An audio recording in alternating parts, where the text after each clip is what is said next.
जय श्री कृष्ण। श्रीमद् भागवत महापुराण प्रथम स्कंद अध्याय 1 मंगलाचरण अने श्री सूतजीने सौनकादि ऋषिओनो प्रश्न।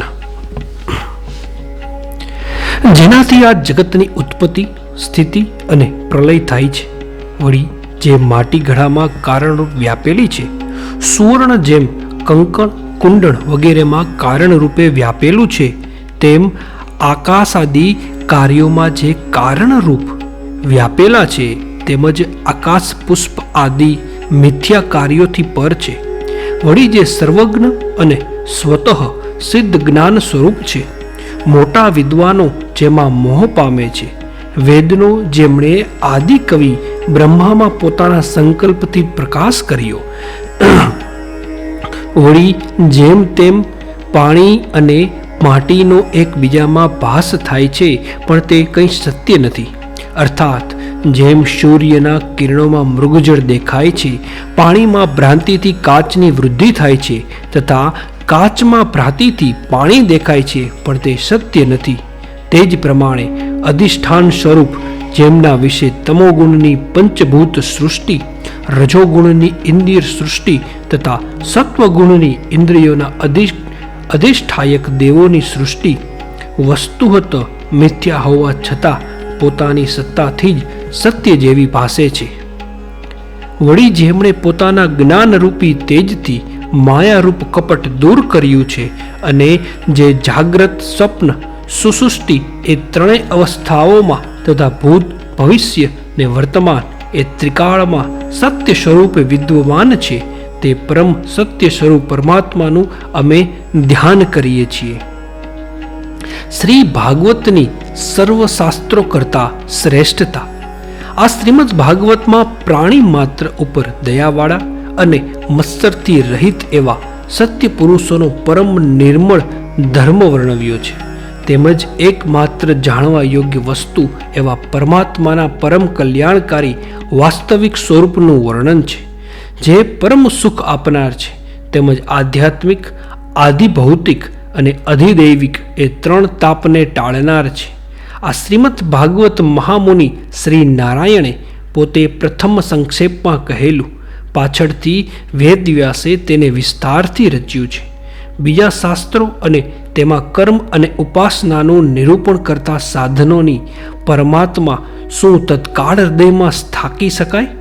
પરંતુ શ્રીમદ ભાગવતને સાંભળતા તે જ ક્ષણે પરમાત્મા વિના વિલંબે તે ભક્તોના હૃદયમાં આવીને બેસી જાય છે. ભગવાન વેદ વ્યાસે કહ્યું, આ શ્રીમદ ભાગવત સર્વ પુરુષાર્થના ઉપાય રૂપ વેદરૂપી કલ્પવૃક્ષનું ફળ છે.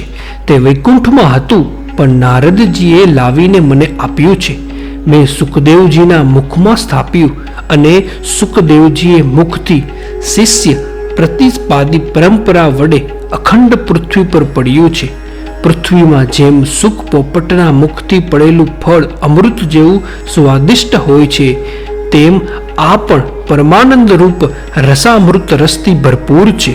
માટે વિશેષ રસનો વિચાર કરવામાં ચતુર એવા હે રસિક મનુષ્યો, રસરૂપ શ્રીમદ ભાગવત રૂપ ફળનું મોક્ષ સુધી વારંવાર પાન કરો.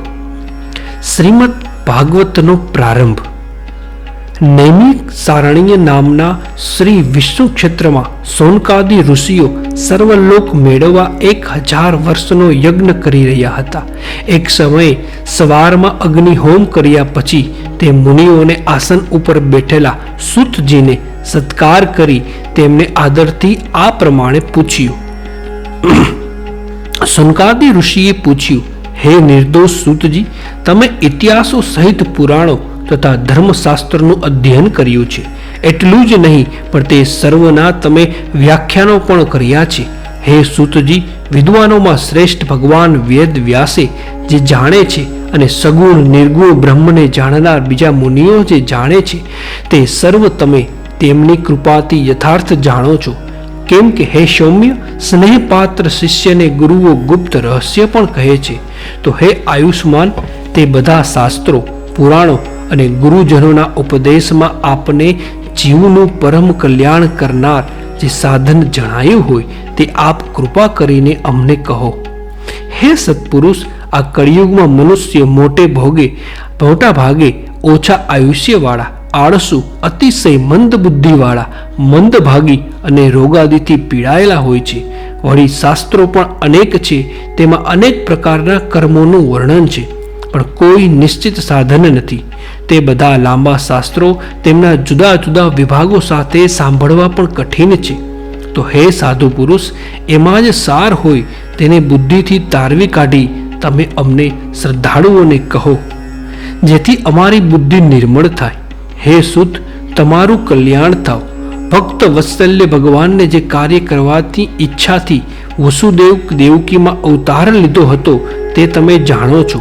હે સુત, એમનો અવતાર પ્રાણીઓની રક્ષા અને સમૃદ્ધિ માટે હોય છે. અમે તે સાંભળવા ઈચ્છીએ છીએ, તો અમારી આગળ તેનું વર્ણન કરવા તમે યોગ્ય છો. ભયંકર સંસારને પામેલો મનુષ્ય મૃત્યુના પાસને વશ થઈને પણ ભગવાનનું નામ લે તો તે તત્કાળ મુક્ત થાય છે, કેમ કે ભય પોતે ભગવાનથી ડરે છે. હે સુત, પરમ વીરકત અને શાંત મુનિજનો ભગવાનના ચરણોને આશ્રય રહે છે. એથી તેમની પાસે રહેલા માત્રથી જ સંસારના જીવો તુરત પવિત્ર થઈ જાય છે. જ્યારે ગંગાજળ તો અનેક દિવસે સેવી ત્યારે પવિત્ર કરે છે, આવા પુણ્યાત્મા ભક્તો જેમની લીલાઓનું ગાન કરે છે, તે ભગવાનનો યશ કળિયુગના મળોને હરનારો છે.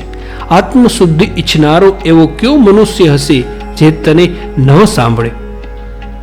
બ્રહ્મા, રુદ્ર આદિ સ્વરૂપોને લીલાથી ધારણ કરતા ભગવાનના નરદાદી ઋષિઓએ ગાયેલા ઉદાર કર્મો અને શ્રદ્ધાળુઓને તમે કહો.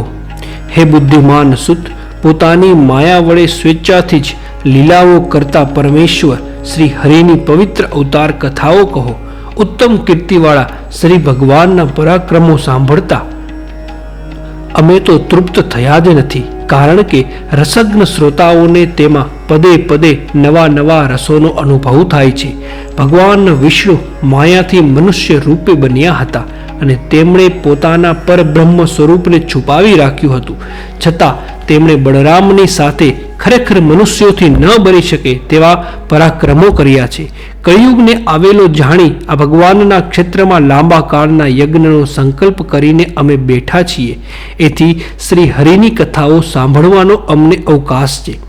પુરુષોનું સર્વ હરી લેનાર દુસ્તર કળિયુગની પાર જવા ઈચ્છતા અમને સમુદ્ર તરતવા ઈચ્છનારને ખલાસીની પેઠે વિધાતાએ તમારા દર્શન કરાવ્યા છે. બ્રાહ્મણો તથા વેદોના શરણરૂપ અને ધર્મના રક્ષક યોગેશ્વર શ્રી કૃષ્ણ ભગવાન પોતાના સ્વરૂપને પામ્યા છે, ત્યારે ધર્મ કોને શરણે ગયો તે કહો. શ્રીમદ ભાગવત મહાપુરાણ પ્રથમ સ્કંધ અધ્યાય 1 સમાપ્ત. જય શ્રી કૃષ્ણ.